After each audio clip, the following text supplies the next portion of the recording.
In 1979, three girls walked out of the gates of St. Augustine's boarding school for girls in the sleepy town of Ashford, Pennsylvania. They were never seen again. No footprints, no witnesses, no bodies. Only the silence of a mystery that grew colder with every passing year. For decades, the case gathered dust in police archives. Parents grew old and passed away without answers. The school shuttered its doors in the late 1990s, its halls left to rot, its chapel overtaken by ivy. By the early 2000s, the disappearance of Margaret Maggie Hale, Evelyn Cross, and Claire Donovan had become less of a tragedy and more of a ghost story. Something whispered by locals when the fog was thick and the woods creaked in the wind. But 44 years later, an archivist working late in the county records office stumbled upon a discovery that would change everything. Before we begin, hit subscribe to help uncover stories they tried to bury and make sure no name stays forgotten. The fog clung to Ashford like a secret that refused to let go. It was a Friday night, the last weekend before midterm break, and the boarding school sat in uneasy silence at the edge of town. Inside the old stone dormitory, the girls should have been asleep. Lights out was at 9 sharp. But just after midnight, 3 students slipped silently through the second-floor corridor. Their footsteps muffled on the worn carpet. Maggie Hale, 16, was the ringleader. Sharp-eyed, sharp-tongued, the kind of girl who could talk her way out of anything. Evelyn Cross, 15, was quieter, a pastor's daughter who'd been sent to St. Augustine's after her parents decided public school was too worldly. Claire Donovan, 17, was the oldest of the 3, already planning to leave as soon as she turned 18. Together, they made an unlikely trio. But on that October night, they shared a common purpose: to leave. The dorm matron's rounds had ended 30 minutes before. The halls were empty, the nuns asleep. Maggie led them to the side staircase, the one that led down to the laundry room and out the servants' entrance. "Are you sure?" Evelyn whispered, clutching the strap of her bag. Maggie smirked. "You want to spend your whole life in this place, with Sister Agnes breathing down your neck?" Claire didn't answer. She just adjusted the strap of her coat and kept moving. The girls slipped into the night, the iron gates of St. Augustine's yawning open like the jaws of something hungry. They passed through the fog and into the woods beyond, leaving behind their beds, their books, their world. No one saw them leave. No one ever saw them again. When the sun rose over Ashford, the fog lingered heavy, as though reluctant to reveal what it had concealed. By breakfast, Sister Agnes noticed 3 empty seats in the dining hall. She rang the attendance bell twice, then sent another girl upstairs to fetch them. Their beds were empty, sheets rumpled, pillows cold. At first, it was chalked up to mischief. Girls sneaking out, perhaps trying to reach the town cinema or the diner on Main Street. But when afternoon came and there was still no sign of them, worry crept into the stone halls. By evening, the sheriff's office was called. A search party gathered lanterns, dogs, and boots, combing the woods that bordered the school. They found nothing. No footprints in the mud. No torn clothing on branches. Not even a path leading away. It was as if Maggie, Evelyn, and Claire had stepped into the fog and been swallowed whole. Sheriff Daniel Keaton had been on the job for less than a year. Ashford was supposed to be quiet. Bar fights, missing livestock, the occasional break-in. Not 3 missing girls from the county's oldest boarding school. He questioned the students, the nuns, the groundskeeper. Everyone gave the same answer. The girls had seemed fine, nothing unusual, no signs they were planning to run away. The sheriff requested their belongings. Inside Maggie's trunk, he found a diary filled with sketches of the woods surrounding the school. Some were ordinary, trees, cabins, the lake. But others were strange, circles of stones, hollowed-out trees, symbols etched in the margins. Claire's suitcase held little of interest, just folded sweaters and a postcard from her older brother in Chicago. But Evelyn's desk drawer contained something odd, a folded note, unsigned. "Do not trust the sisters. Meet me by the bell tower at midnight. I will show you where the others went." Sheriff Keaton stared at the note for a long time. It was written in smudged pencil, the handwriting uneven, hurried. But when he asked the sisters, they swore no such meeting took place. The bell tower had been locked for years, the key missing since renovations in the 1960s. Rumors spread fast in Ashford. Some whispered the girls had run off with boys from the public school. Others said they'd been taken by someone in town. A few claimed the woods around St. Augustine's were cursed, that people had gone missing there long before. Within weeks, the search dwindled. Winter came, blanketing the school in snow, and the case grew colder with the season. Parents begged for answers, but there were none to give. By spring, the story faded from headlines. Life in Ashford moved on, though a quiet unease settled over the town. At St. Augustine's, 3 empty beds remained. Sister Agnes kept the dormitory key close, but no one spoke of the vanished girls, not out loud. For decades, the file on Maggie, Evelyn, and Claire sat buried in the county records office, collecting dust among thousands of others. It contained faded photographs, handwritten witness statements, and Sheriff Keaton's typed reports, each page yellowed with age. Until 2023, a county archivist named Rachel Moore was tasked with digitizing old case files for a public records initiative. She'd been working late one night, surrounded by stacks of boxes, the hum of the microfilm machine filling the silence. When she opened the folder marked Ashford, Missing Juveniles, 1979, she expected the usual: police reports, search maps, maybe an old newspaper clipping.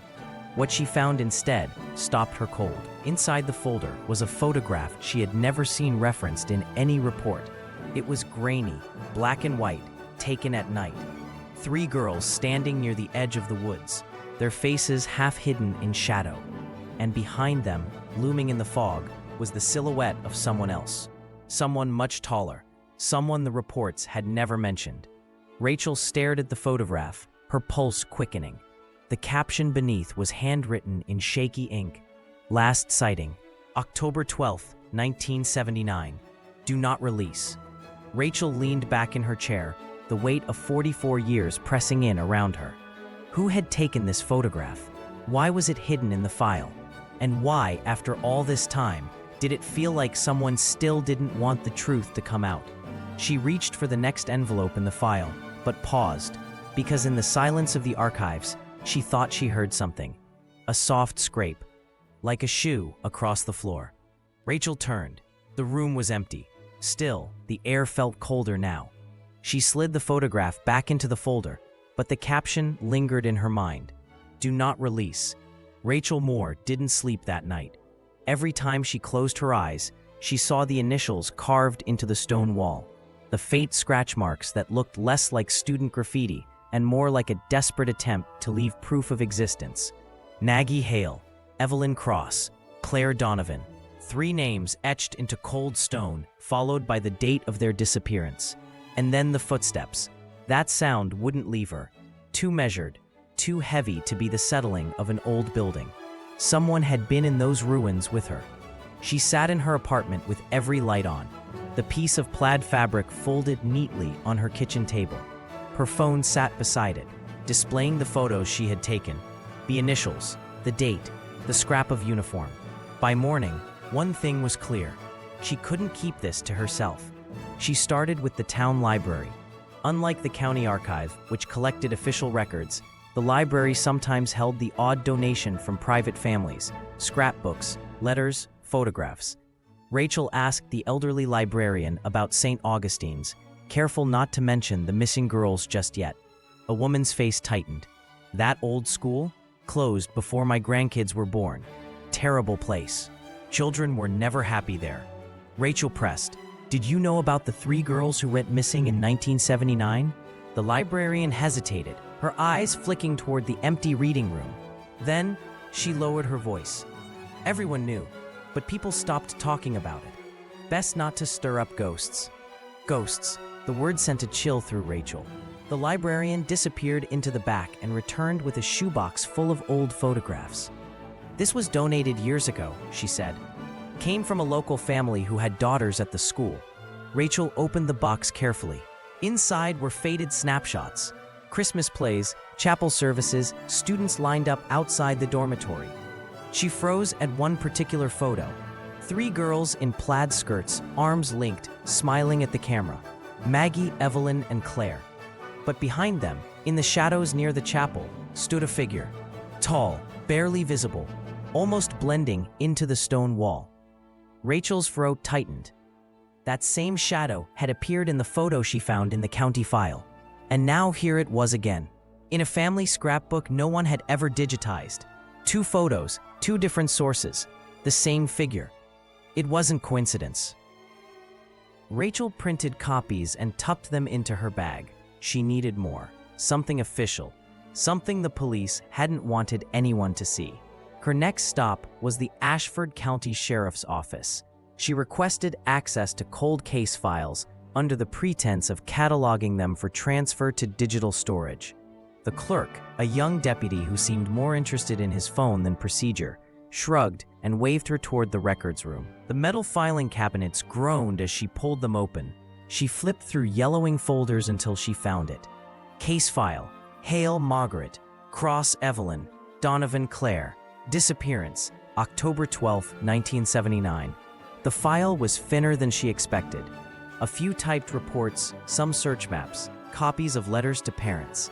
No mention of the photograph, no cassette tape, and certainly no shadowy figure. But tucked into the back was a handwritten note. Different paper, different ink, not officially cataloged. It read, "Not the first time, won't be the last, stop digging." No signature. Rachel felt her stomach drop. Someone inside the department had known the disappearances were connected to something larger, and someone had tried to shut the case down. That night, Rachel played the cassette tape again. The man's voice cracked with static, the same desperate warning. The woods take them, and if the sisters... The tape cut off. She rewound it for the 5th time. Same ending, same sudden silence. But this time, she pressed the cassette deck to her ear, straining. Beneath the hiss, just before the click, there was something else. A faint sound, almost lost. Whispering. She couldn't make out the words, but she was sure of it. A second voice. A girl's voice. The next weekend, Rachel returned to the ruins of St. Augustine's in daylight.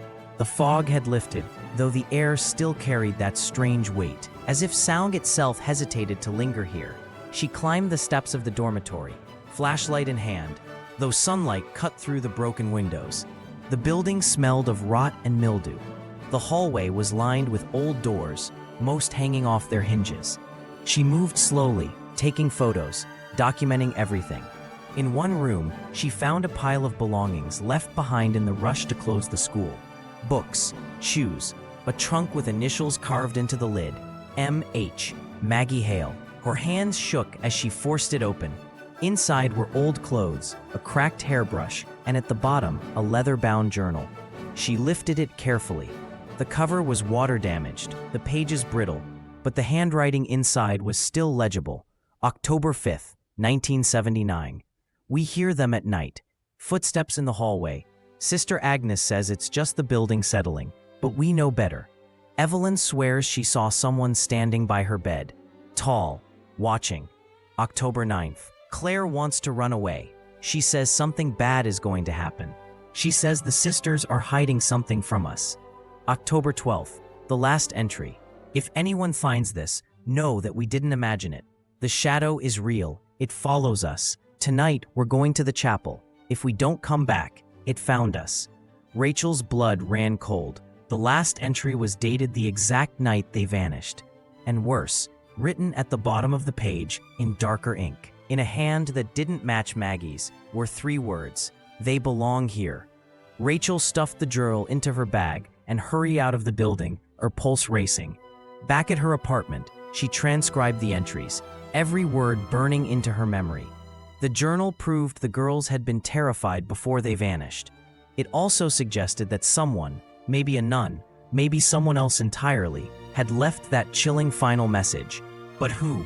And why had no one mentioned this journal in the investigation? She couldn't answer those questions alone. She needed help. Rachel arranged to meet with a retired detective named Samuel Price, one of the last living officers who had worked the 1979 case. He lived in a small cabin outside town, long since removed from official duties. The old man eyed her warily when she introduced herself. "Haven't thought about that case in years," he said. "Best to leave it alone." She placed the photograph on his table, the one with the shadowy figure. Price stared at it for a long moment, his jaw tightening. Then he sighed. They told us not to pursue it, said it was a runaway case, but we all knew better. Kids don't just vanish from a locked boarding school, not 3 of them at once. Who told you not to pursue it? Rachel asked. The sisters, the diocese, even the sheriff. They wanted it buried. Why? Price leaned back, his eyes tired. Because St. Augustine's was older than the town itself, built on land the locals always said was cursed. There were stories about things in the woods, things the sisters made peace with. Rachel felt a shiver crawl down her spine. You mean the church knew? Price didn't answer. He just looked at the photo again, his voice barely a whisper. I saw that figure once, out by the lake, and I'll tell you the truth, Miss Moore. I don't think it was human. That night, Rachel couldn't stop replaying his words. Not human. She pulled out the journal again, tracing Maggie's final entry. The shadow is real. Tonight, we're going to the chapel. Our phone buzzed suddenly. An email, no subject line, no sender name. It contained only one sentence. Stop digging or you'll join them. And attached was a photo. Not the old photograph, not the scrapbook photo, a new one, taken through the window of her apartment, of Rachel sitting at her desk. She froze, her breath caught in her throat. Whoever was behind this wasn't just a ghost from 1979. They were here, now, watching her. Rachel sat frozen at her desk, staring at the photograph glowing on her laptop screen. Her own face looked back at her from the image. Head bent over Maggie Hale's journal, the blinds half drawn behind her. The timestamp in the corner showed it had been taken less than an hour ago. She turned off the computer, unplugged it, and checked every lock on her apartment doors and windows. Still, the feeling remained, that someone was near, maybe still watching. Sleep was impossible. She kept the lights on until dawn, her nerves stretched thin. The next morning, she called Detective Samuel Price. Her voice shook as she explained the email, the attached photo, the sense of being followed. Don't stay there, Price said. His voice was gravelly, urgent. Pack a bag and leave town for a while. Whoever warned you, they're serious. I can't just leave, Rachel said. Not now, not when I'm this close. Price sighed. That's the same thing I told myself in '79. It nearly ruined me. Rachel pressed. Detective, you believe the girls didn't just run away, right? He hesitated. Then answered, I believe they were taken, and I believe the people who knew the truth made sure it stayed buried. By who? She asked. He didn't answer. Instead, he said, meet me tonight at my cabin. I'll show you what I kept from the case. Rachel spent the day on edge, jumping at every sound. At work, she pulled up the digitized parish records from St. Augustine's, scanning through lists of priests and nuns. One entry caught her eye. Sister Agnes, the name Maggie had written about in her journal. There were rumors noted in the diocesan minutes, disciplinary actions, unusual complaints from students. But every reference to her after 1979 stopped cold. No reassignment, no obituary, no further record at all. It was as if she had vanished the same night as the girls.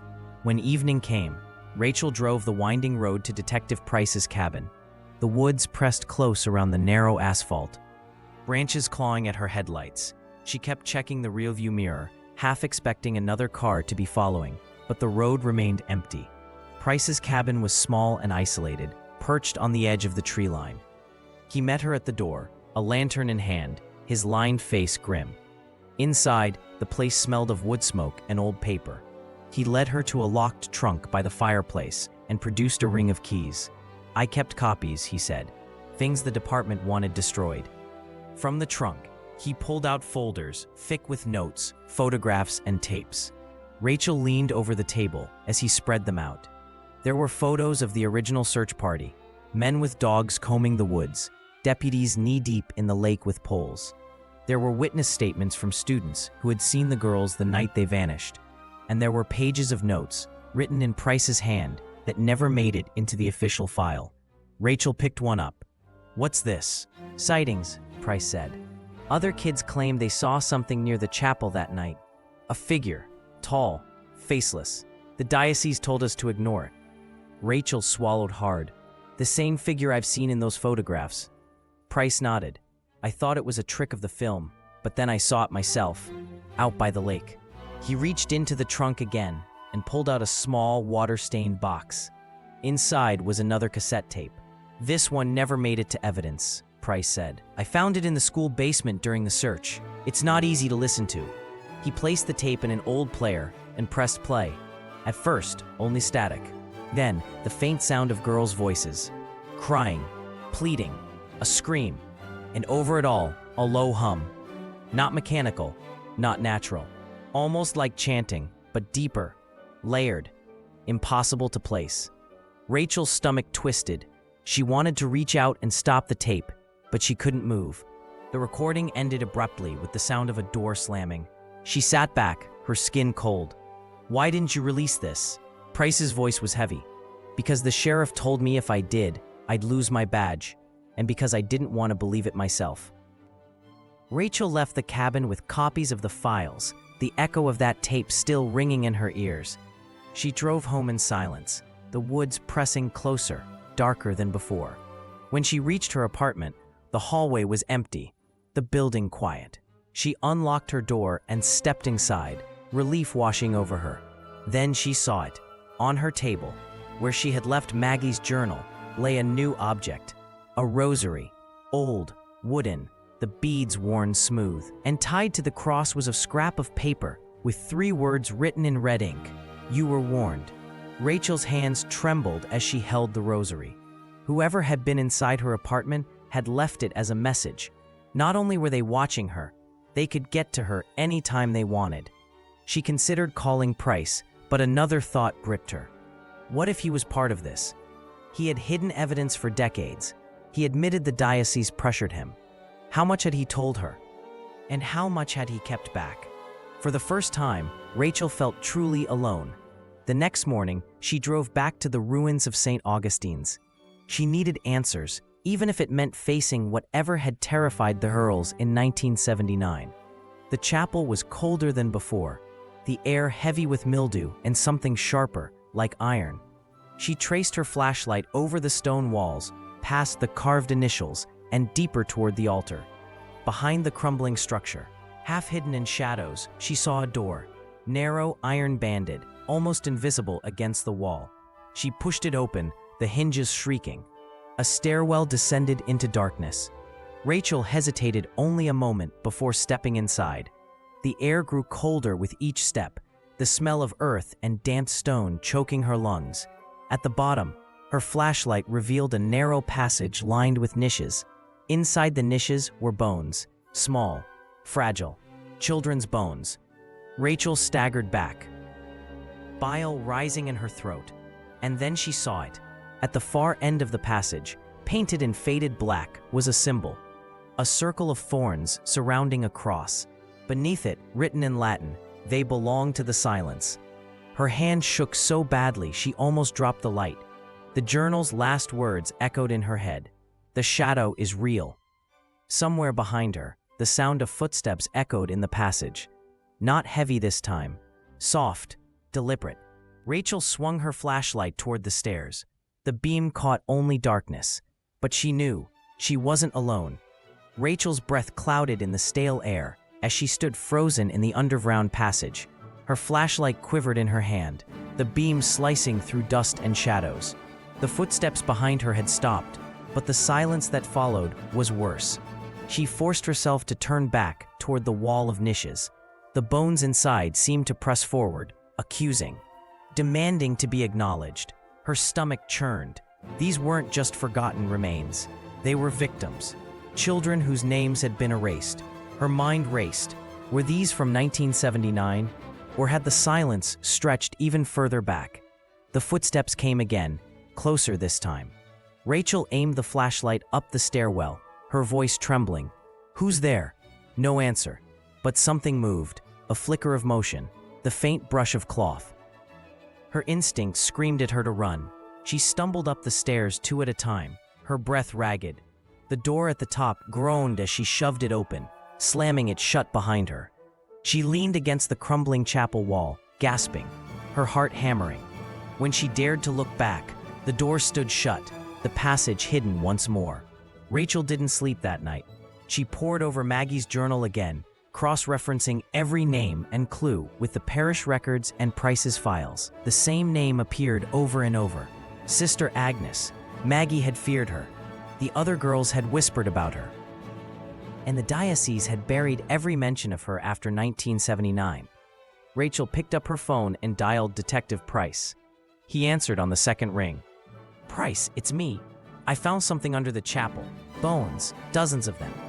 There was a long pause. Finally, he said, "You need to get out of this, Rachel."